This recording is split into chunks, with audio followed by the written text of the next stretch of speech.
Starting a cycle count in KettleiQ. In this short training, I'll show you how to choose your scope, enter physical counts, and submit for review before any adjustment touches your inventory. Let's take a look.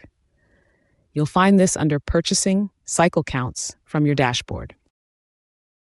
A cycle count is how you reconcile what the system says you have against what's actually on your shelves.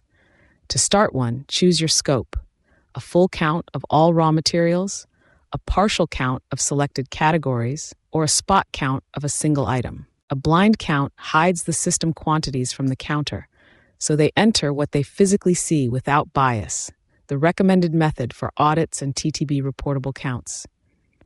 Add a note if you want to describe why you're counting.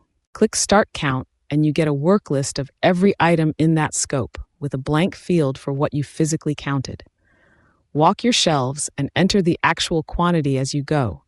Your progress saves, so you can pick up where you left off. Once every item on the list has a count entered, click Submit for review.